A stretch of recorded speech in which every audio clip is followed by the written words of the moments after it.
Capítulo 0. Origen. En ciertas ocasiones, las cosas no son lo que parecen. Mi nombre es Miko Hiroshi y esta es mi historia. Desde niño estoy residenciado en un país de América del Sur llamado Venezuela. Un hermoso país con muchas bellezas naturales y gente maravillosa, aunque ya los tiempos no son como cuando era niño. Las cosas han cambiado un poco. Soy originario de aquel pequeño islote asiático llamado Japón. Desde que tengo memoria, mis abuelos maternos siempre usaban la práctica de algo conocido como los chakras.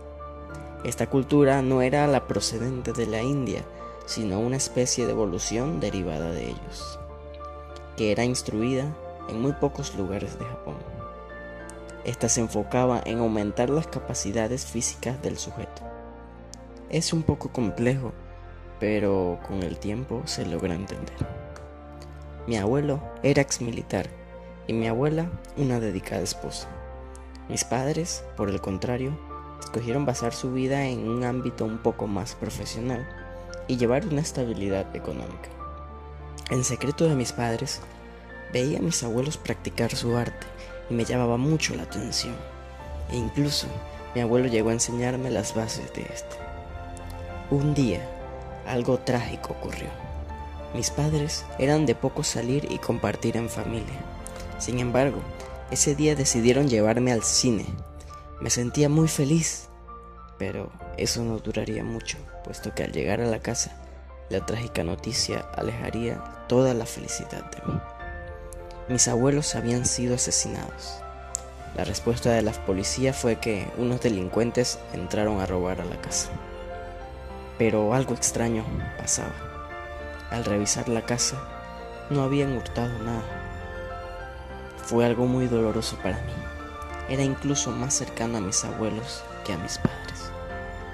Entre las cosas de mi abuelo había un diario con mi nombre escrito en un costado.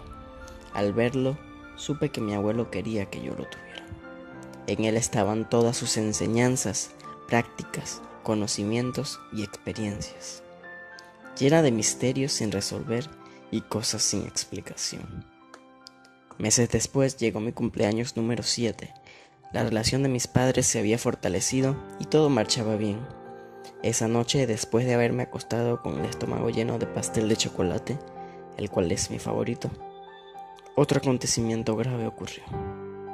Tuve suerte, o no sé si solo fue una coincidencia, ya que fui el único en casa que se levantó a medianoche. Caminé al sótano, secreto donde mi abuelo pasaba la mayor parte del tiempo, leyendo su diario y escribiendo en él. Sentía como si algo me estuviese llamando, y cerré la puerta. El sótano era blindado y era el lugar secreto de mi abuelo. De pronto escuché un gran alboroto afuera. Como niño paralizado del miedo decidí esperar hasta que pasara. Me parecía llevar una eternidad en ese sótano. No sé si pasaron solo horas, un día o tal vez 2. Solo recuerdo que poco a poco fui perdiendo el conocimiento. Desperté en una camilla de un refugio donde tenían a muchas personas. Sin saber qué había pasado y estando muy nervioso, con temor, me dirigí a una enfermera que atendía a otra persona. Al principio se negó a darme información, pero al insistirle aceptó, mencionando que le recordaba a una hija de ella cuando estaba pequeña, que en ese momento estaba muy lejos. Procedió a contarme lo ocurrido. Un tsunami arrasó con las costas de Japón. Es irónico, ya que Japón entero es una isla. Le pregunté por mis padres y las palabras que salieron de su boca fueron como una espada traspasando mi pecho al oírla decir que no fueron hallados y que probablemente estuvieran muertos ya que habían pasado varios días. Colapsé y desmayé. Desperté al día siguiente deseando que todo hubiera sido una pesadilla, pero no fue así. No tenía más nadie, no tenía dónde ir. ¿Qué iba a ser de mí de ahora en adelante? Quedé huérfano. Sin embargo, recordé que siempre escuchaba a mi madre decir que ella tenía un hermano en un país de América del Sur llamado Venezuela. Se había ido hace mucho tiempo. Le mencioné eso a la gente de servicios públicos que ya estaba haciendo el papeleo para darme en adopción y por algo cercano a la misericordia aceptó estudiar esa posibilidad. Después de muchos trámites y cuestiones legales, me fui a vivir con mi tío materno, el único hermano de mi madre. Nunca le había conocido, solo en relatos de mi madre, y según lo que ella contaba era una persona muy buena. Mas aún no sabía cómo reaccionaría a todo esto. Al llegar sentí algo cálido en su casa, sentía que la esencia de mamá estaba con él. Después de todo eran hermanos. Me costó mucho aprender el lenguaje debido a que se habla diferente en cada región del país. Es un dialecto combinado mucho con lo coloquial y muy complicado de entender en ciertos aspectos. A la edad de 8 años empecé a ir a la escuela. El sistema educativo de este país era menor que de donde provenía, pues con solo un año de estudio tras exámenes de nivelación ya tenía un nivel académico acorde a los chicos de mi edad y hasta un poco más. Era un chico retraído de los demás, puesto que las experiencias de mi pasado me enseñaron a no encariñarme mucho con las personas que me rodean. En 5º grado de primaria tuve mi primer amigo, el cual me acompañó hasta 9º grado y luego él fue transferido. Fue difícil para mí que la única persona con la que haya establecido amistad después de mucho tiempo se alejase. Mi tío, siendo el único adulto influyente en mí, me contó su historia. Él solía practicar con mi abuelo, se graduó de arquitecto y estaba en Venezuela ya que tenía un trabajo estable y una pareja de la que estaba enamorado. También practicaba algo llamado Evangelio, el cual es una cultura basada en un libro antiguo conocido como la Biblia. Este consistía en tener fe en un Dios que no puedes ver. Yo empecé a tener curiosidad al respecto. ¿Cómo una persona practicante del arte de mi abuelo puede tener otra creencia? Y más que eso, para él no era solo una religión que él seguía, para él era una forma de vivir. Ver eso en él me ayudó a interesarme en la iglesia y en Dios.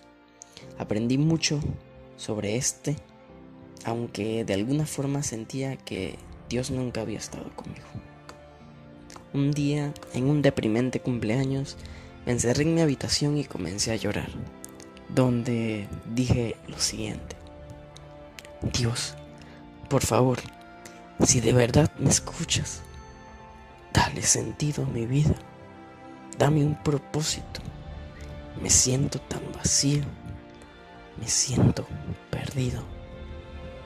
Tras esas palabras y llorar mucho, me quedé dormido y tuve un sueño en el que una persona tocaba mis ojos y mis manos. Luego de eso ocurrieron muchas cosas en mi vida que la verdad me cuesta mucho recordarlas, pero sé que estas me cambiaron drásticamente.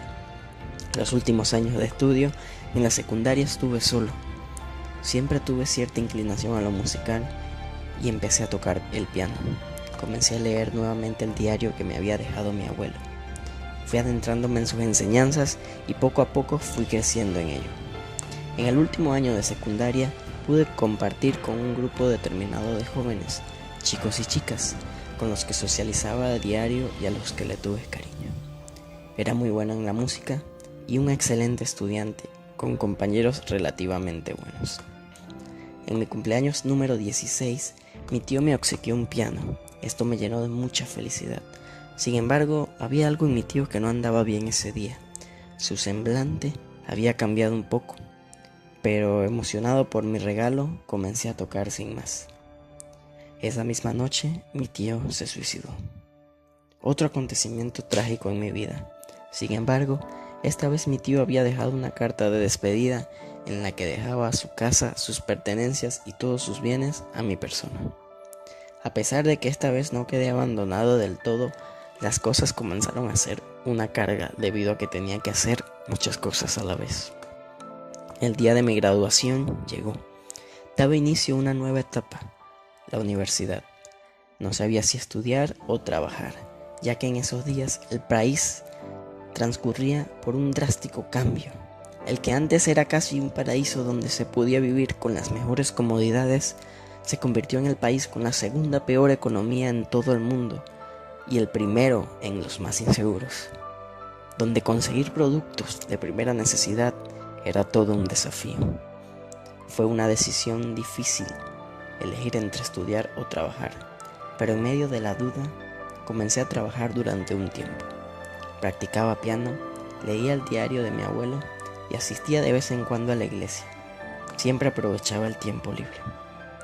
Luego de haber madurado un poco y con 18 años que tengo actualmente, aquí estoy, mi primera clase en la universidad, una de las mejores universidades del país, la Universidad Estadal. Aunque tenía que estar atento al trabajo y estudio, iba a seguir adelante. Debido al buen promedio que tuve en la secundaria, me otorgaron un cupo en el que pude entrar a esta universidad sin problemas.